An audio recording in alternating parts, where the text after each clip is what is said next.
Hey everybody, welcome back to Video Game Esoteric Entertaining Series. Who's Nintendo suing this week and why are they suing him? And Nintendo unfortunately has won another big court case, this time in France, about file sharing and the storage of game ROMs online. And it's not really unlike Nintendo to go after these sites. They've been on a tear for like the last 12 to 18 months, just pursuing absolutely everything they can find, whether it's Switch emulation, Wii U emulation, 3DS, all sorts of different flash cartridges, you name it, and Nintendo is going to sue you about it. So it really isn't surprising whatsoever. Pretty much all of Switch emulation now has been sued out of existence and gone underground. And if you remember, maybe late fall last year, we talked about Vim's Lair, maybe it was summer. They basically got a bunch of DMCA takedown notices from the ESA, or Entertainment Software Association, about different games, including a ton of Nintendo games. And that was just kind of the start. And we were talking about where does it end, where does it go from there. And I said that I thought Nintendo was going to pursue much larger sites in the future as far as taking games down. Now, I'm not here to completely beat Nintendo up on every single point in this video. They do own the actual intellectual property rights to all of these games, and they are well within their legal limit to go ahead and demand them be taken down. That does make sense. Some of the stuff like emulation, trying to say emulation's completely for legal purposes and then using it in their own museums, like we'll get into in a little bit, definitely doesn't have the same amount of weight to the argument. And stuff like Yuzu, I understand the developers did some dumb things with the source code, even bragging about having pre-release games running on it and sharing those on their Discord server. Nintendo still has the heaviest of heavy hands when it comes to doing these sort of things, and just yesterday, into the evening in France, a court decided in Nintendo's favor in regards to another lawsuit about ROM sharing and hosting them online. And honestly, the way Europe goes in the European Union, these cases carry a lot of weight across jurisdictions. Now, I'm not going to do a good job at pronouncing the name of the site. One Fichier is how I see it. If you do speak French, leave me a pronunciation down below, because you know me and my channel, pronunciations outside of English are not my strong suit. Was sued in 2021 about having Nintendo files up on the web service. Now, they are just a file host. This isn't a site that is trying to provide you games, something like Vim's Lair or any other of the sites that you would think of that are there just for video game preservation. And I do think that hosting games online is very beneficial for preservation purposes, because the companies that make the games do not do a good job at preserving their own software. But this is a site just like Mega or any other file host. You can think of it like Google Drive, except it is a different company. And again, this is kind of relevant to what we talked about last fall with Vim's Lair getting these notifications from Nintendo of America to take the files down. Nintendo's trying to pick these apart offline. Now, I know, and everyone always comments, it's the internet, everything is forever. It's the Hydra effect. If you cut off one head, two more spring up. But it makes it hard for the regular person to find these files. People message me all day long asking me where to find things on YouTube, and I tell them it is against the rules and I can't help them, and that is true. What it means is most people don't know where to locate things. Of course, if you've been on the internet for a long time, you've probably gotten better at it, but you'll see here even stuff like Smash Bros. Melee. It was removed at the request of the Entertainment Software Association, and again, this is within Nintendo's legal rights to do. Stuff like Victory Animations, though, a mod for Smash Bros. Ultimate being removed because of copyright issues, that really does seem petty.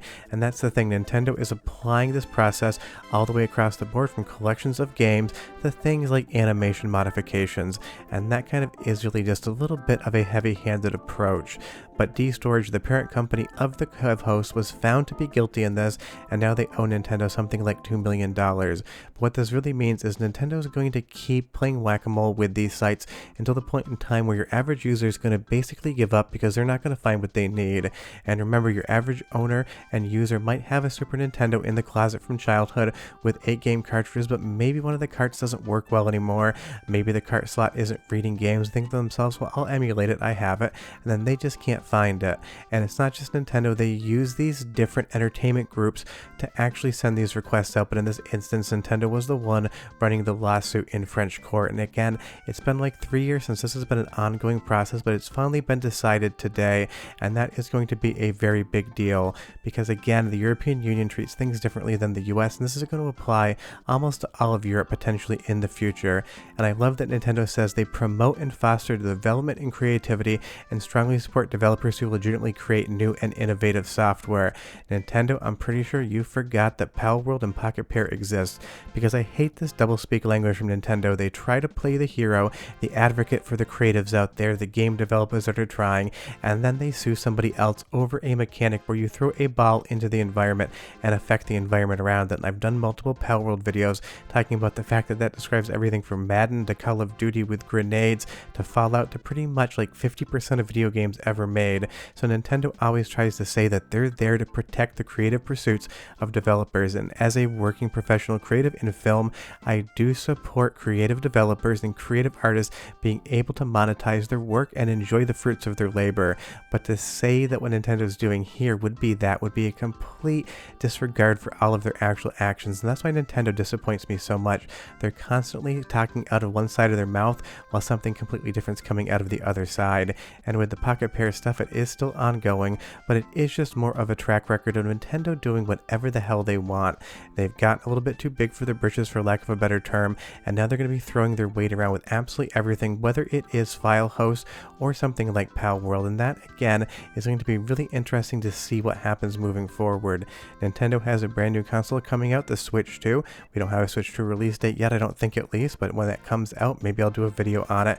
But they are basically just going full bore ahead when it comes to all of these lawsuits in the run-up to Switch 2, because I'm pretty sure they know, because it is derivative hardware, all of the learnings that have been gleaned on Switch emulation, Yuzu, Ryujinx, and the like are going to be beneficial for Switch 2, because it is still part of the same NVIDIA nuclear family of chips. So it's going to be one of those things. Maybe 80% of the underlying code from existing emulators could be used for Switch 2 emulation, because it was pretty easy for modders to get that emulation running on current gen hardware. So I'm pretty sure they're going to be able to do it again. But Nintendo trying to claim advocacy for creatives while also suing other creatives that are doing a better job at their own kind of genre than Nintendo is just reeks of a hollow statement that basically tries to pretend Nintendo's your best friend when in reality they're willing to stab you in the back if you even get in front of them. And that again is why Nintendo has gotten this reputation lately of just being a completely consumer unfriendly company, because they'll tell you all day long that emulation is illegal, you shouldn't be using it, and it's dangerous, while doing it themselves. And again, this has been all the way back from 2021. That's how long some of these court cases take to get through the courts. And I was aware of this. A couple people asked me in the comments about it.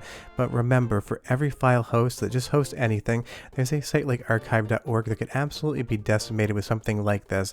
And I personally think that it should be permissible to have games preserved on sites like this. It is an opinion. I know the law doesn't support it. It is just my own personal belief, because if these sites don't exist, a lot of this stuff is going to be lost in the future, because we know full well video game companies lose their own source code to games, and we've seen Nintendo more than once actually just download ROMs online and upload them to their own internet services to sell to customers.